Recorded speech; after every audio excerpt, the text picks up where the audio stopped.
Hello, folks. Welcome to another SACPA session. I hope this finds you well. SACPA acknowledges that this event takes place on the lands of the Blackfoot people and the Métis Nation of Alberta Region 3, and we pay our respects to their past, present, and future cultural heritage, beliefs, and relationships to the land.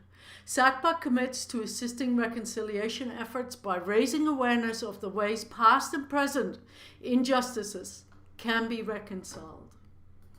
SACPA also would like to thank Shaw Spotlight, University of Lethbridge, and the Lethbridge Herald for their continuing support. Today we have with us Larry Alford. Thank you for joining us, Larry. Larry Alford is a former financial industry insider with 2 decades of experience in some of the largest firms in the industry. What he learned allowed him to become an expert witness in the area of systematic malpractice in the retail investment advisory trade. He has since testified in 3 parliamentary committees in Ottawa and once in the legislature at Queen's Park in Toronto. One of Larry's priorities has been to inform and educate people about hidden systematic risks in the retail investment industry. Larry produced a documentary film in 2009 titled Breach of Trust: The Unique Violence of White-Collar Crime, which leads one to ask the question, what is so unique about white-collar crime? It is this question which has occupied Larry's thoughts ever since, and this presentation will cover that question as well. Larry, I also believe that you wrote a couple of books. It's not on your bio, but I know you've written a couple of books, so I just want to acknowledge that as well. Thank you very much for joining us, Larry, and we look forward to your presentation. Thank you very much, Annalise. I'm glad to be here and grateful to SACPA for doing this for over 50 years weekly. Farming Humans, if the first slide can come up, the image is a cover of my latest book, Farming Humans, and the title probably should have been Humans Farming Humans, because that's what it's about. It's about a 21st century type of slavery that George Orwell feared, that we would see a return to slavery more than anarchy. Farming Humans, I mentioned, is about the unique violence of white-collar crime, and I found some things that were rather unique to white-collar crime when I was involved in that industry. So the book, and I'll get to those, the book tries to bring across 20 or 30 examples of intentionally designed systemic corruption, and that corruption brings about great social unfairness. And I see that unfairness in our streets and on our sidewalks these days. And it continues to interest me a great deal to find out how we could get that broken in our world. I'll jump to the second image if you could, Annalise. So in my view, men like this is a gentleman sitting on the street in a Canadian winter trying to maintain body heat. He's got nowhere else to go. And people sometimes say that these folks are the problem. And in my opinion, and because of my perspective, these people are not the problem in our society. They're a problem, yes, and they're often, but not always, the result of unspoken problems in themselves and in our society.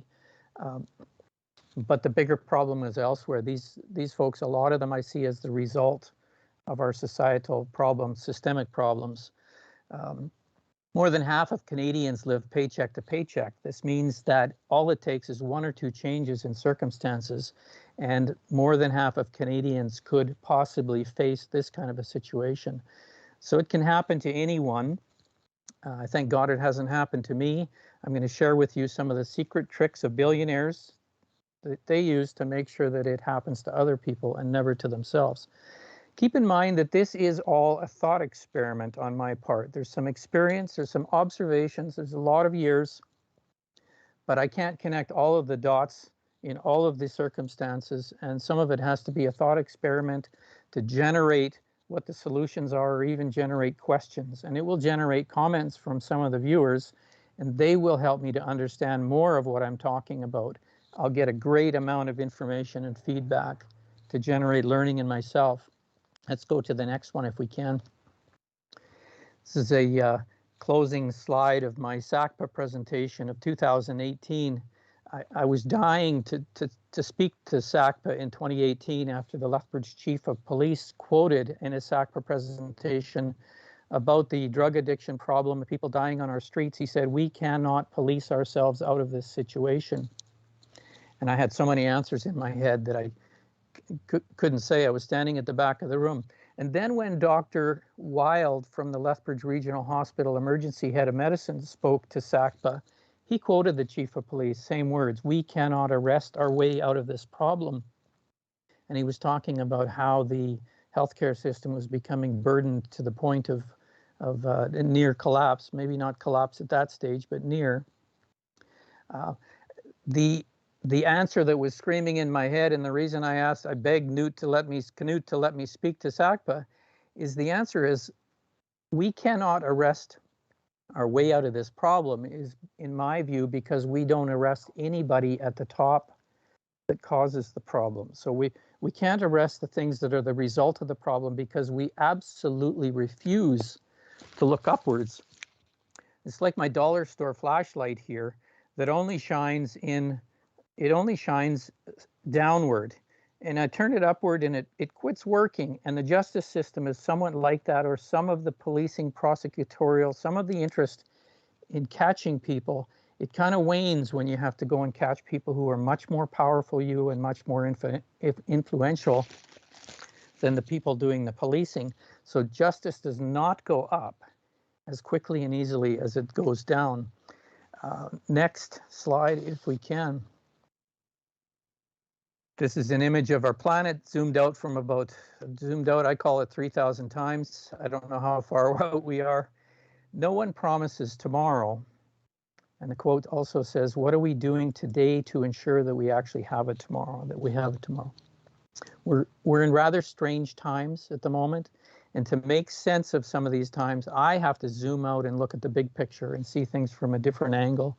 And that helps me find the higher principles and the actions that govern the systems of money, power, and billion-dollar secrets. Those are what really fascinate me, the interaction of money and power, and the secret veil that you do not turn on your nightly news and ever see the secrets of billionaires.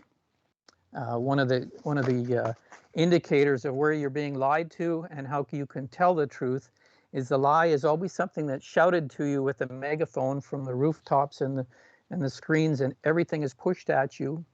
That's an indicator that you might be being lied to. And secrets are quietly spoken, and sometimes they're so quietly spoken that people actually cover their mouth when they speak them, so no one can even read their lips. So the real truth out there is the hardest thing there is to find in this world today. And that's what I spend my time trying to uncover, the billion-dollar secrets. Let's jump to a new slide here. This one won't make a lot of sense, but the term atmospheric river jumped out at me this year. I'd never heard of that before. And it reminded me of back in my father's day, there used to be the occasional visit to southern Alberta, where I live, by con men who claimed to be able to make it rain for the farmers in southern Alberta. There was no irrigation back then. It was dry land, and you lived or died based on moisture coming out of the sky. It also caused me to think about to do a thought experiment into what would it be like if man could actually make it rain. Just imagine the economic power that could be generated in a land like Alberta. Now imagine the power held in the hands of those people who can make it rain money. And those are some of the secrets of billionaires that can make it rain money. SACPA member John Carpe spent a lot of years in the irrigation business, and he told me once that irrigation in Alberta alone was responsible for some $9 million in economic activity. There's a lot of money if you can make it rain. I think we'll go to the next slide. Annalise, thank you. A bunch of money in piles and a few bricks of gold. And the question there is, what if a few dozen men could make it rain money? They've perfected that. We now have the ability to make it rain money. The world reserve currency used to be money or currency, US dollars, tied to valuable resources, global resources, in this case gold. And in 1971, that all changed. They brought an end to the Bretton Woods system. Nixon shock is what it was called. And they effectively removed the limits on all money in circulation for the United States. So the global reserve currency, the country controlling it could push the button as repeatedly as often as they like and create as many million or billions of dollars as they like. And I've noticed in the last 2-3 years, actually since COVID, I think if you look at the chart of the Federal Reserve balance sheet, the chart goes straight up. It's almost like an increase of, I think it's triple or 4 or 5 times more money created since 2020, printed dollars, because there are no limits on it whatsoever, than the amount of money that the US printed in its entire history up until that point, 100 years of history. So there's something strange going on, an exponential increase, because there are no longer those gold limits or asset limits or even just simple common sense restraints to how much money we can print. So let's go to the next slide if we can, and I'll find mine. So is that helicopter money coming up? Is that the image? Good. So helicopter money is another strange term. It's almost like atmospheric rivers of moisture to people who are not financially equipped. But it is actually the rain. It's a euphemism for raining money down upon not society, but on certain people. It's financial equivalent of economic rivers of money, but again, only for insiders and friends of the financial system. They may trickle down eventually to everyone in some way, shape, or form, but it's actually going to be a tsunami of money upon the millionaires and the billionaires and the politically connected first.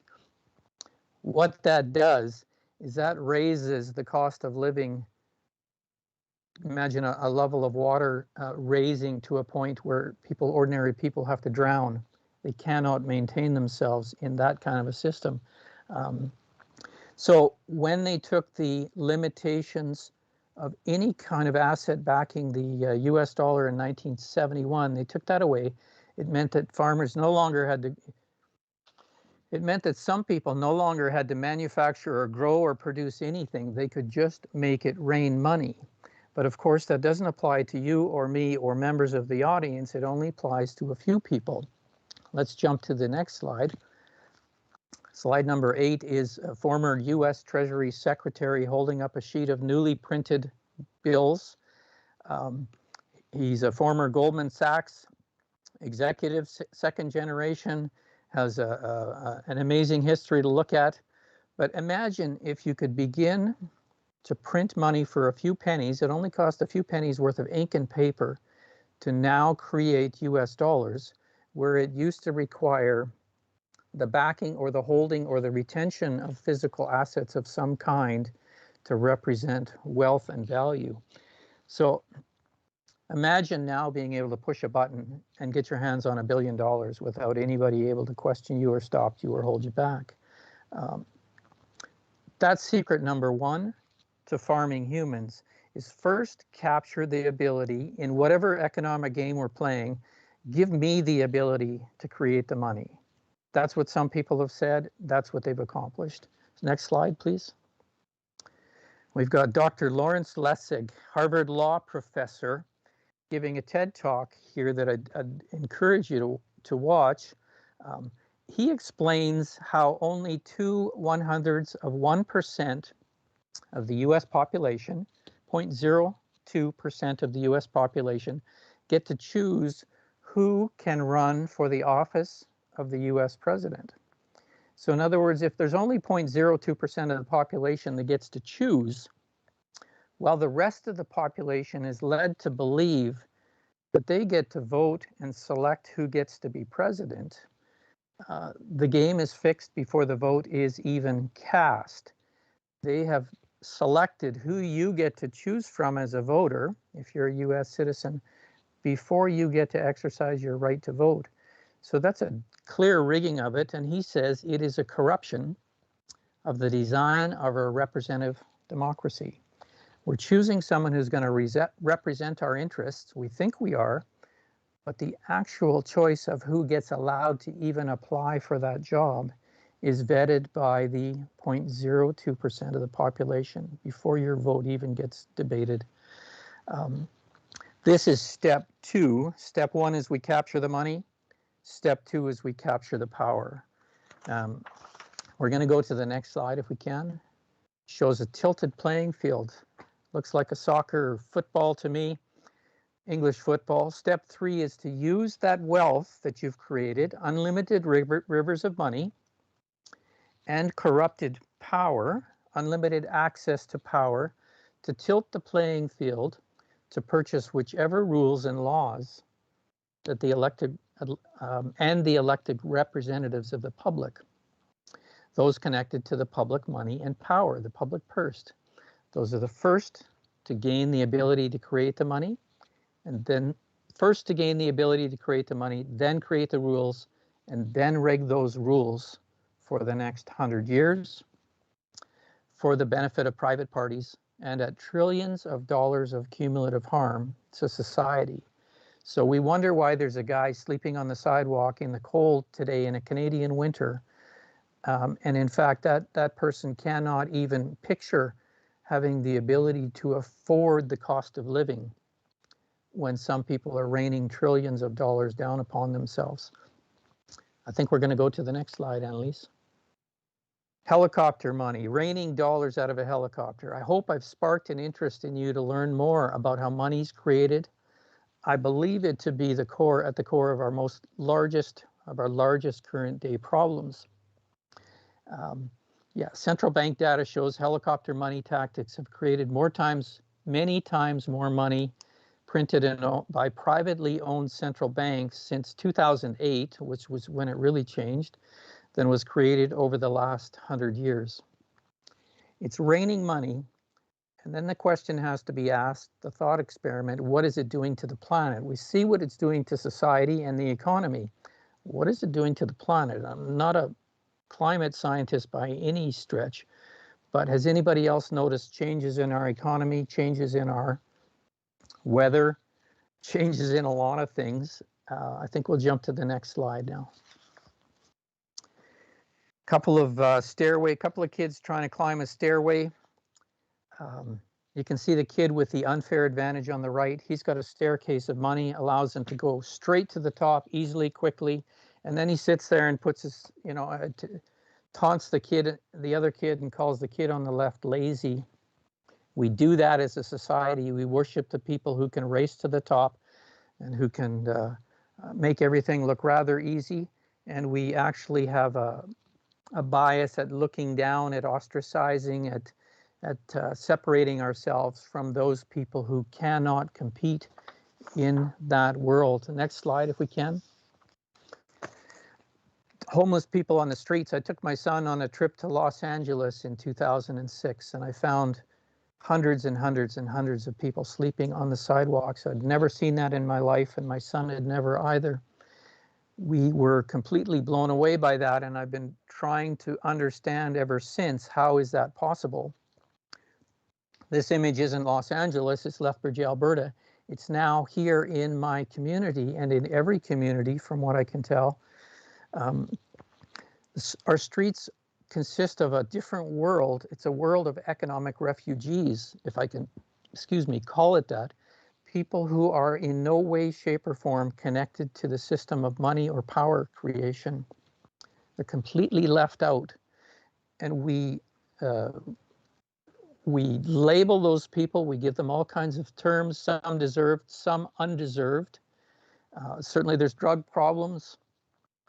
As a young lady spoke to SACPA a number of years ago, former head of the Medicine Hat homeless shelter, was responsible for getting the homeless person problems much solved in Medicine Hat, Alberta.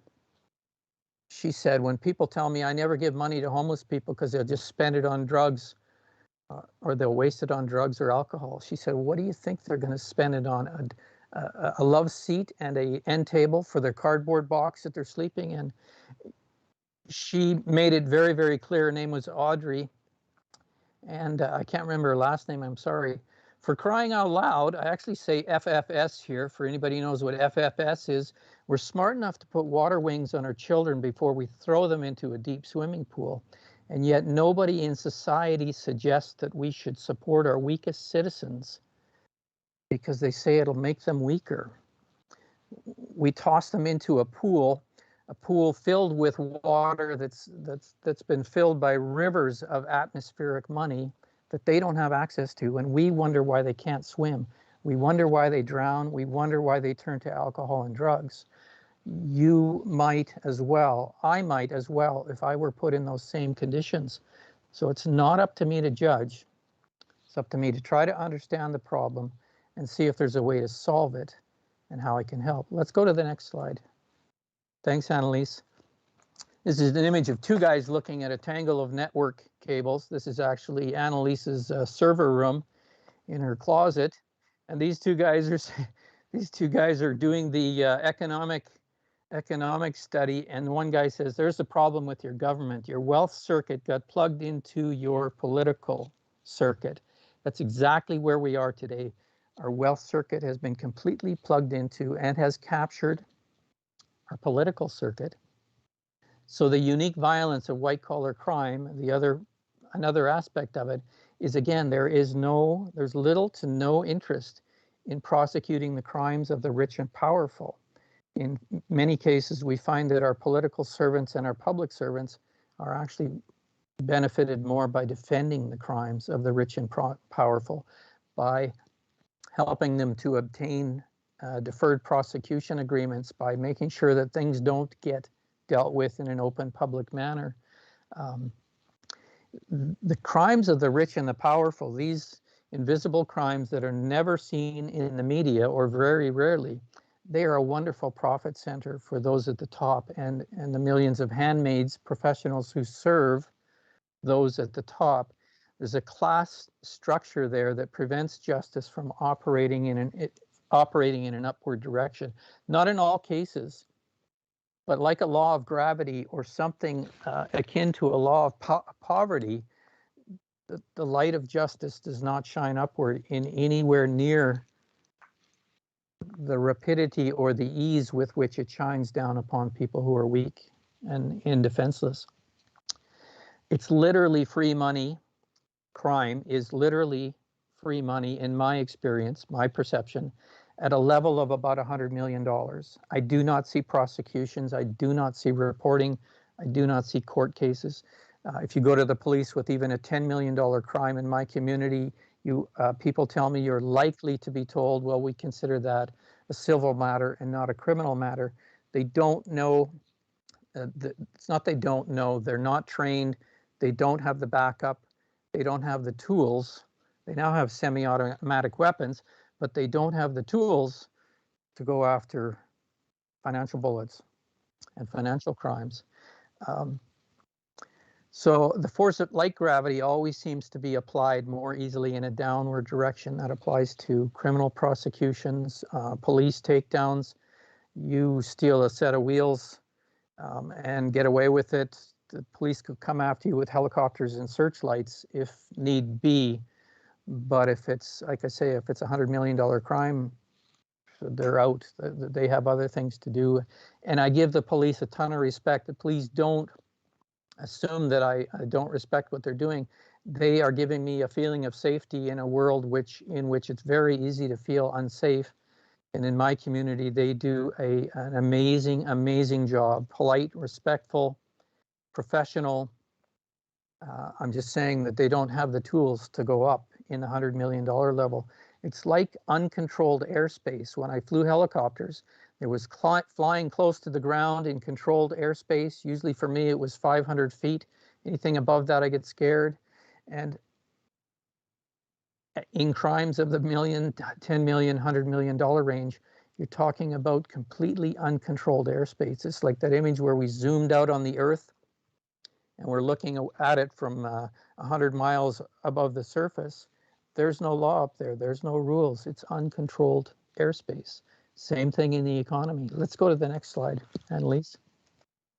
So, raining money just on the few, the image on the left, dollar bills coming out of office towers or into office towers, causes so many to drown on the right.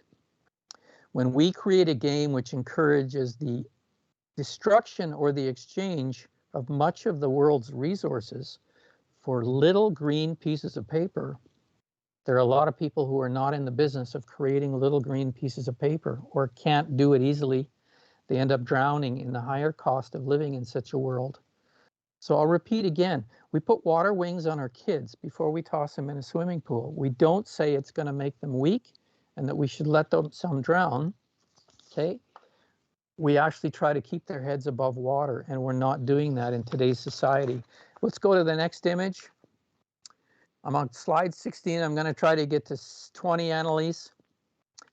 Once more, the game works because first we capture the money. That's easy. We've already done it. It's historical, and I'll give you a link at the end to go and look at it, a better video on how the money was captured. Then we capture the political power and the people who are public servants.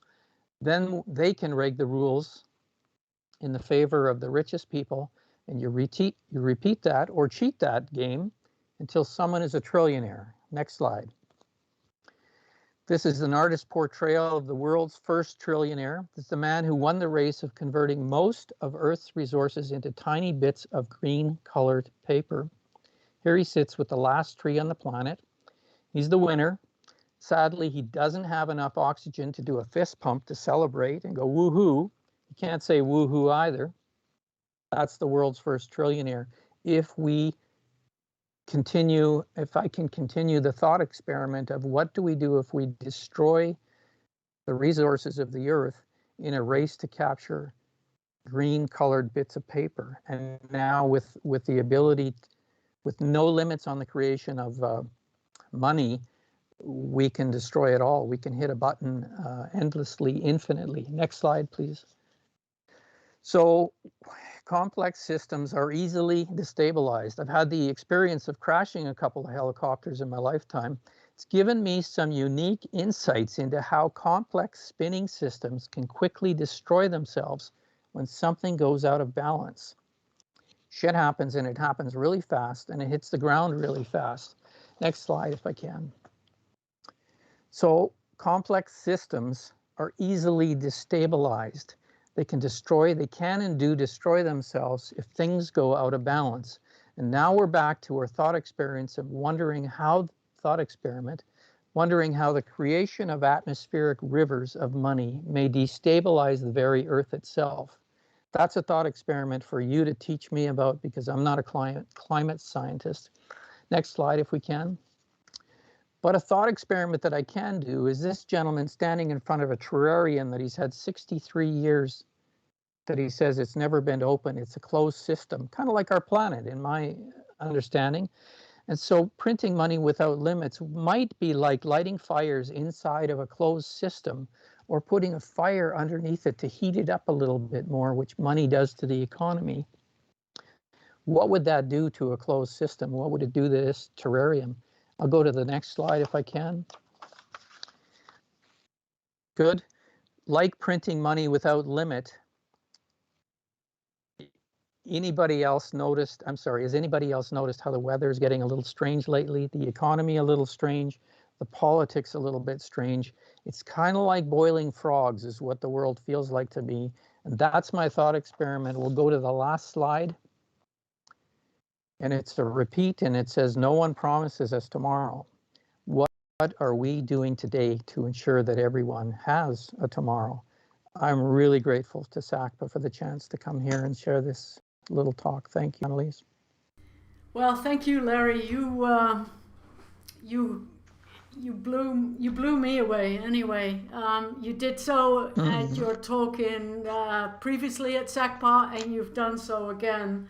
So thank you very much for sharing your information and taking time out. We've got lots of questions in the queue, so I'd like to start right away if you're ready. And the first question is from Mark Goodall. What is your view on inheritance tax?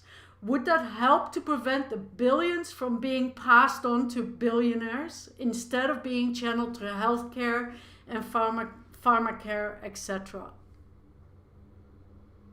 It's a great question, Mark. Inheritance tax, yes, anything that allows a balance of fairness to be restored.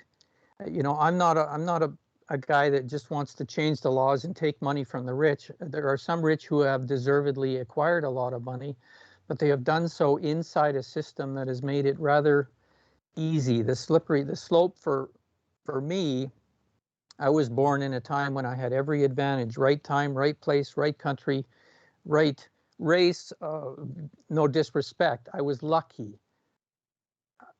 I feel that I owe some of that, or at least I don't feel the ability to create so much money for myself that I can look down my nose at those that don't have that good fortune. And an inheritance tax may be one of the things to consider if we cannot design a fair justice political system, otherwise taxation system. We may have to resort to whatever we have to resort to. Thank you, Mark. Laurie Schultz has a rather long question. I'll read it out, and I'm assuming here, Laurie, that you were listening to the CBC this morning, and that FB stands for Facebook. So I'm going to call it Facebook. Facebook whistleblower Frances Hogan says enforced transparency legislation, and then in brackets, i.e. weekly reports on time teens view self-harming images, etc., end of bracket, led by a coalition of smaller countries, including Canada, would motivate Facebook to comply and put ethics ahead of profit. Would this be a viable example of what you have termed a movement of accountability? Is Hogan receiving whistleblower protection from the US government that other corporate whistleblowers do not receive? What are your thoughts? And I don't know, Larry, if you heard this morning's CBC on this. No, I have. I've stayed away from social media and mainstream media today, and tried to gather my thoughts for this presentation. The accountability part, the accountability part, I really understand. We have removed accountability from a certain sector of the population. Again, that class structure, that hierarchy that says the lights of accountability, justice, those kinds of things do not shine upwards with the same impact as they do downwards, allows people at the lower social stratus to be very much manipulated, harmed, misled, and abused, and farmed, I guess is the title of my book, Farming Humans. While the people at the top, there is no accountability for that. So I think the solutions in my book that I come up with, an industry of accountability, it's almost like what David Suzuki was doing 50 years ago when he was shouting into the wind saying, if we don't do something, we're going to be in great trouble in 50 years. And no one believed him that we needed an environmental industry. And he was correct. And today I'm saying the same thing. We need an industry of accountability. And I love doing thought experiments on that solution. Thanks. Knut Peterson, we, and then in bracket most of us at least, we as individuals believe that money borrowed have to be paid back. Money borrowed by governments, however, are different and may not ever have to be paid back. And then 3 question marks. Good, Knut, you nail it. You've hit on the biggest problem. The very wealthiest do not have to pay back. They are exempt from many of the normal pressures and demands and requirements that everyone else is. Collection agencies do not come to them. When Steve Mnuchin, the guy holding up the sheet of bills and my third slide of the presentation was with Goldman Sachs, or shortly after that, he was accused of looting the Sears pension plan. In other words, going in there, doing transactions, don't know if it's true or not, but I think he was sued for it, of taking away the pensions of Sears employees, people with 20, 30, 40-year stores. I'm not saying that that's true or false. I'm saying that people in those positions are in uncontrolled airspace. The laws, the rules, the repossession agents, the sheriff's bailiffs do not come to their door. They have million-dollar lawyers that take care of all of that, and the system almost profits. The system makes more money profiting by defending attacks like that than and protecting the people getting away. Long story short, Canute, you're right on. There's no need. There's a different set of rules at the top that there is at the bottom, and that's the unfairness that we need to address. Ian Hurdle, currently top Canadian corporate head officers' salaries are about 200 times their average employee. Any comment? Yeah, the talk I was at in 2005 at Southern Alberta Council featured Osgoode Hall law professor, Ottawa, Harry Glasbeek, and he wrote a book called Wealth by Stealth. And he talked about his daughter had an invisible friend named Lucy. I can't remember her name, but I'll say Lucy. And one day he was at a tea party with his daughter, having a tea party, and a teacup got knocked over and broken. And he said, "You've got to be more careful, Lucy. You don't want to break this fine china." And she said, "I didn't break it, Daddy. My invisible friend broke it." And he said, that's the role of the corporation in today's world. We've actually created a legal person, corporation, who doesn't have to follow the same rules and laws that you and I do, because that person is unable to be arrested, unable to be handcuffed, unable to be jailed. So no matter how good my police system here is in the city of Lethbridge, and I repeat, they're damn good, they can't arrest, handcuff, or jail an invisible person. And now today, invisible persons, corporations who do not exist except on paper and bricks and mortar, are bigger than some of the governments in our world. And so they are a tremendous problem. And there's it's like we've created the giant robots of the 1950s sci-fi movies that we can no longer stop when we can't arrest them, handcuff them, or jail them. So Ian, you've opened up a can of worms there that's a beautiful can of worms that humanity needs to fix. Otherwise, we're not going to get very far. Next. Nikki, where is or are your books available to purchase? Oh boy, I'm glad you asked me that, Nikki. Analog Books is the coolest bookstore in Alberta. I think it's on 6th Street, South Lethbridge. I tried to keep my books out of the big, giant, corporate-owned bookstores. Not that I don't like them, but I really like supporting little mom-and-pop things, because I really am afraid of the day when the little mom-and-pop stores are all gone and we have one store left, one Amazon to deal with, or one something to deal with.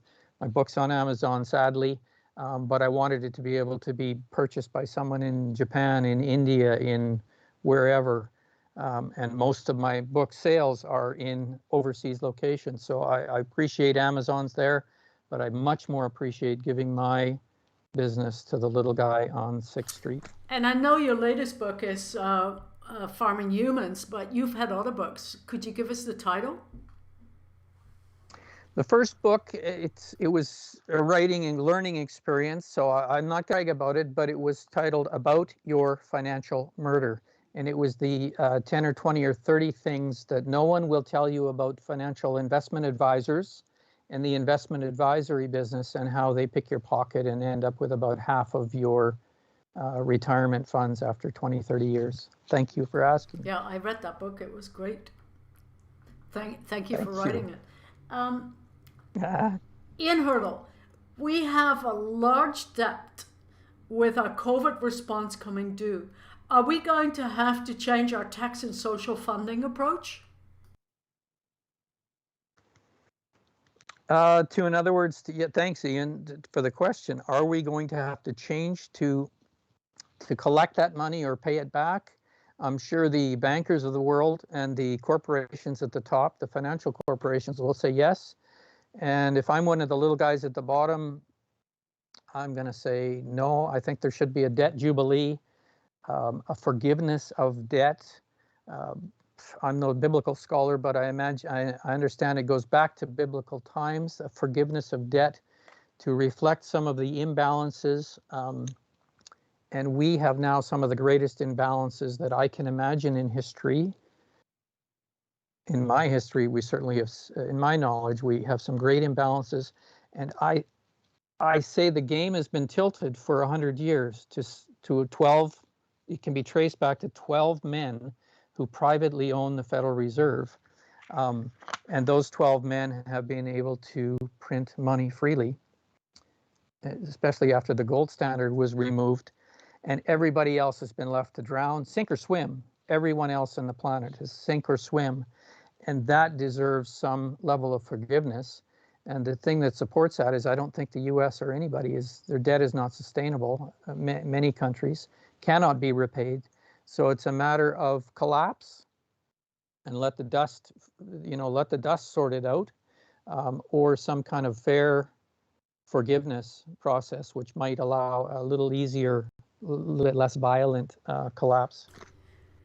So I'm going to jump the queue and ask my own question, if Yes. you're okay with that. Sure. So we've seen on the news and everywhere how inflation and the rise of prices, for example, the rise of meat prices have gone up astronomical. And then you see that meat companies, or Cargill Meat Company, has made exponential amounts of profits this year, right? And on a very local level, a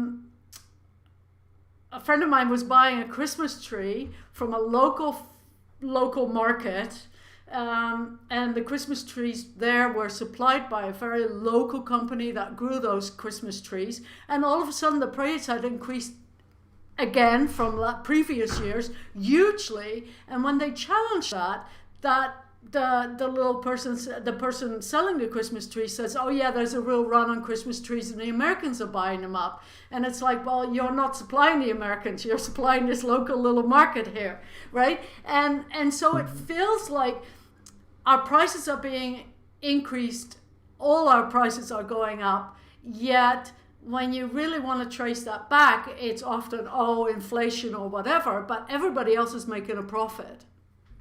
Or there seems to be exponential amounts of profits being made Exponential.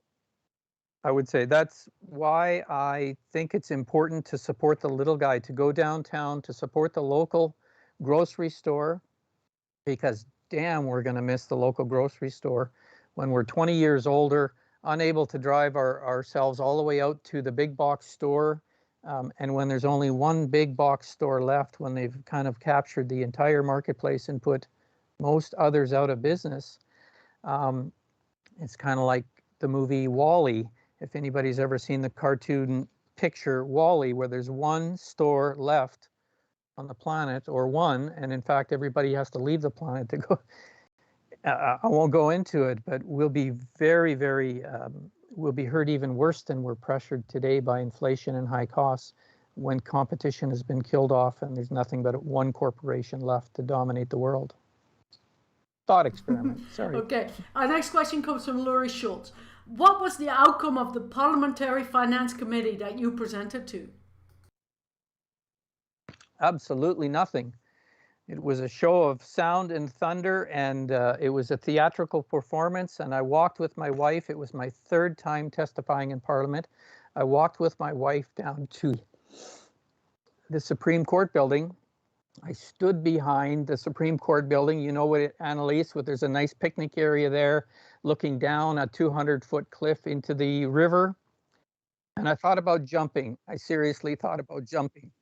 I realized that nothing that I had done or said, or nothing that was put up to protect the public, a parliamentary committee, a royal commission, or whatever the title might be, that they were nothing but sound and fury and thunder and performance. They were a dramatic stage production, like our local New West Theatre, who do a wonderful stage production. The parliamentary committees were that. The witnesses were selected by political parties who wanted to hear the views they wished to have put forth. Nothing was done. It was just like putting it on the nightly news that, hey, look, we've had this thing and we've done this, and look at us move, and there's papers and there's testimony. Absolutely nothing changes. My experience. Thank you for the question. I'm sorry that was so, Larry. It was a learning experience. Yeah. Thank Mark you. Goodall, compared to the Scandinavian countries, do you feel we are not paying enough taxes at the top level? Boy, oh boy, the young lady, the journalist that revealed the Panama Papers, the ability for the people at the top level to hide their money in offshore islands, offshore jurisdictions, she was killed shortly after she revealed that information. So I've just lost the focus of his question was, say again? Yeah, Mark Goodall, compared to the Scandinavian countries, do you feel we are not paying enough taxes at the top level? Yes, I'm not really familiar with the Scandinavian countries, but I know they're doing a better job than we are of that class structure where everybody pays down below and nobody pays at the very top. That's the corrupt, the criminal-like structure that we have, and I think they're well ahead of us. Yes. Remo Brazzolotto, who are those 12 men? You spoke earlier of the 12 men who were able to print money, I believe. I had the video I watched last night on the Federal Reserve. It's the owners of the Federal Reserve, which is a private agency made to look, sound, and act as if it is a federal government, U.S. federal government agency. But if you look at the history of it, and I've looked at a lot of videos about the Federal Reserve and the Federal Reserve website and their documents. So it's all in the public record. It's written in Greek, so you're not able to understand it. Your eyes are supposed to glaze over and fall asleep. But if you want to know where all the money in the world is or comes from, or in North America, look at the workings of the central banks, the world central banks, the European Central Bank. The Federal Reserve in particular is very well documented. There's links in my book, there's quotes, there's at least 50 quotes from politicians to Thomas Edison to Henry Ford at the time, 1913, that the Federal Reserve was created, where these 12 guys lined up and said, I got an idea, why don't you let me create all your money? Why don't you let us do it?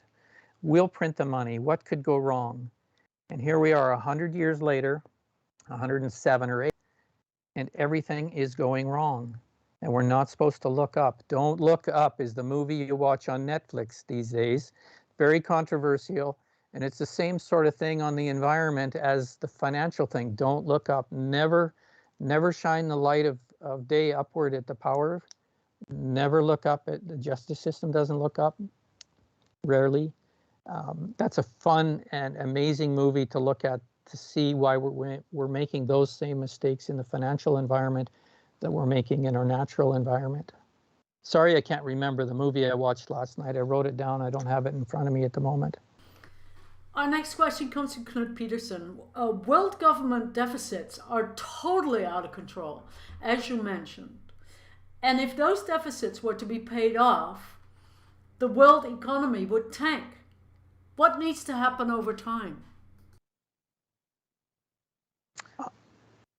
I don't know, but I think I think some form of debt forgiveness, some soft landing. There's either a hard landing where we collapse it and we can't repay, and it triggers a collapse all around the world, kind of like we saw in 2008 when property values and mortgages were collapsing. And the banks here were getting exemptions from the law so they could dump their mortgage-backed securities on investors.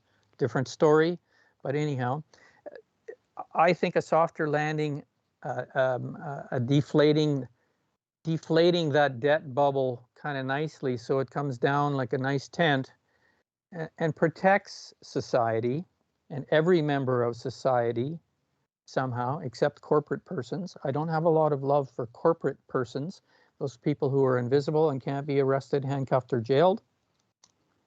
I don't believe their debt should be forgiven at all. But countries, persons, I think a softer landing would be a debt jubilee than a collapse. James MacDonald, what are the checks and balances that are in place to protect investors? Did the federal government take steps to create an ombudsman for banking services called OBSI? And why a non-statutory body? And then a second part to that, read the OBSI. It sounds a bit like your reference to the Federal Reserve. Do you want me to read that, Larry? First one, protect investors, first question. Virtually nothing. All money is spent. It's easy to spend millions of dollars, tens of millions, and well, we spend hundreds of millions in some provinces in Canada, Ontario, $300 million, I think. We spend on the industry pays financial regulators, and those financial regulators are given public legislation, public entrusted power, but the money comes from the financial industry. So they're using public entrusted power for private gain. So the answer is there is virtually no protection. There is a show of protection, which would be 0.02%, same as the number of people who select the powers in the US. There's a 0.02% chance that there will be a show trial or a something that will protect an investor, or 0.02% of investors. For instance, in the OBSI, Office of the Banking Ombudsman for Banking Services in Canada, the Ombudsman for Banking Services was told in writing, and the links are in my materials, that they cannot investigate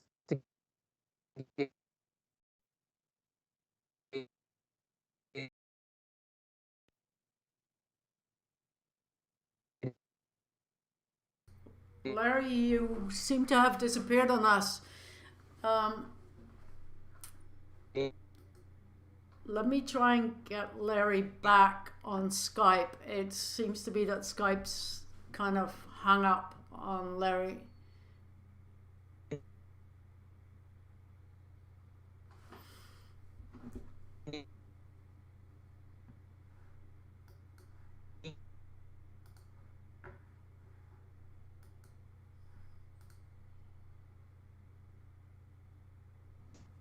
Larry, are you there?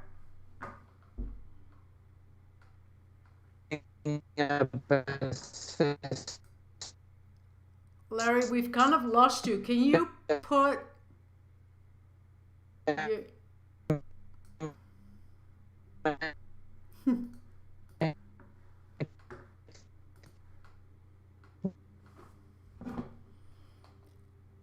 Larry, are you still there?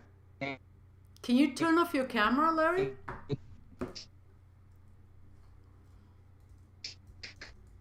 In Canada. Oh. Oop.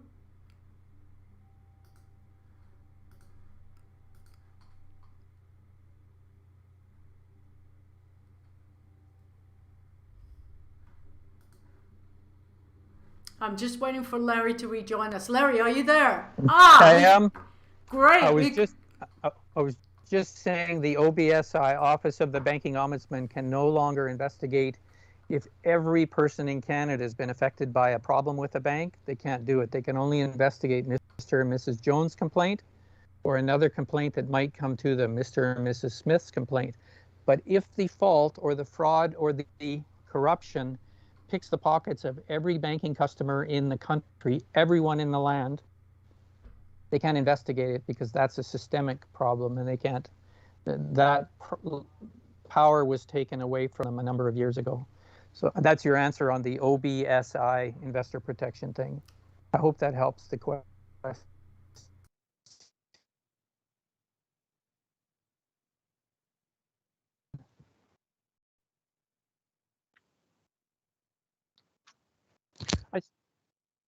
Sure. What do I turn off? The camera icon at the bottom, turn video off, I guess. Okay.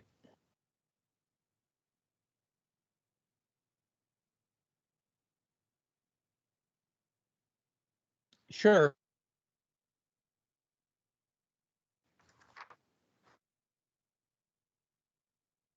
Yes. Yes. Mhm.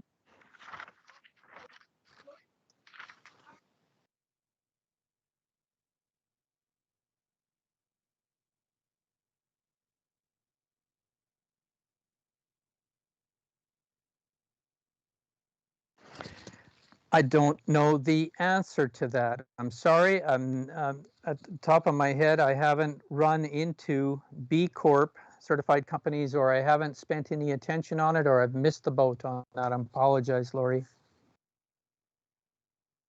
Okay, our next question, Mark Goodall. Do you think that a guaranteed or a guaranteed income for all is part of the solution?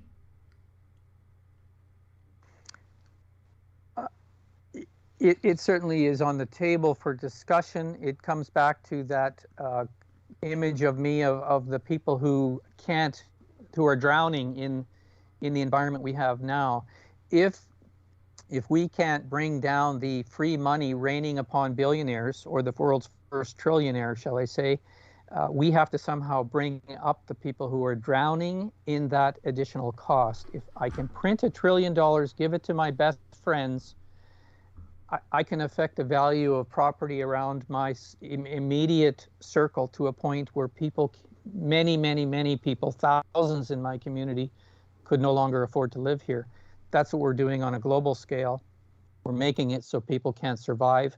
If we can't fix the free money at the top, then we may have to provide a guaranteed income at the bottom as some kind of a fairness solution.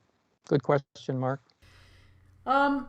Sorry, Mark, that I missed that question. I'm glad you answered again. I'm just going through the queue, and I also missed a comment by Nick. What you are doing matters. It may have been a stage production, but your part was very, very real. You are changing the world as each and every person hears your words. Thank you for being vulnerable. And I completely want to echo Nick on that. And Thank you. Thank you. then we move on to James McDonald. If OBSI is an independent non-for-profit, how can they be told what they can or cannot investigate as a systematic issue? What a great question, Jim. I don't understand either. It's I do have it in writing, and it is on my websites that the OBSI was prevented, or from the OBSI, they are forbidden to investigate systemic matters. Again, if one bank client feels that they've been abused or ripped off or overcharged, OBSI will be there. I've seen them in action, and I won't comment. But if every person in Canada is, and there are only 5 banks in Canada doing 90% of the business, so every person in Canada is touching upon the banks in some way, shape, or form. Every person is being abused. OBSI is off the table. They will not even answer the call. They're like a police agency that doesn't go to certain calls. I'm sorry, we can't help you. Take your money to a credit union is my solution. Locally owned, become part of the ownership of it. Far less predatory. They're not invisible corporate persons at the level of a giant science fiction trillion-dollar machine that will eat you up when there's a dispute. Take your money to credit unions and restore some fairness. Larry, that was it for the questions. Lots of thank yous. Before we end the session today, though, however, I want to ask you, do you have a take-home message for our viewers?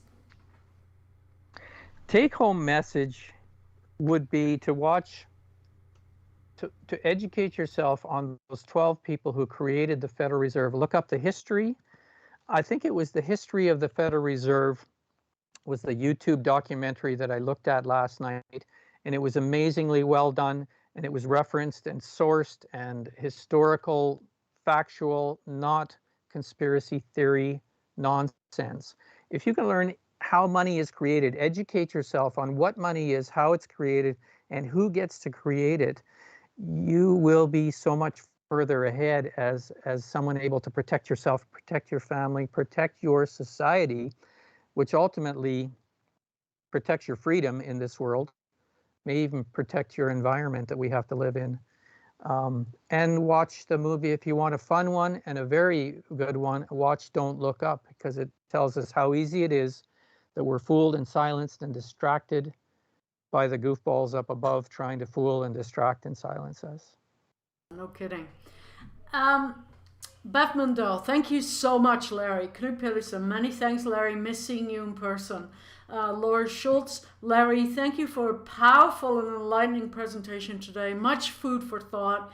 Ian Hurdle, thank you. Morton, thank you, Larry. And also on behalf of SACPA, thank you so much for your presentation, for your very powerful presentation today, Larry, and for your time. And join us, folks, next week for Water Competition and Conflict with Dr. Dina McMartin on Thursday next week. And with that, I wish everybody a very good and safe week. Thank you. Thanks, Annalise. Good to see you again.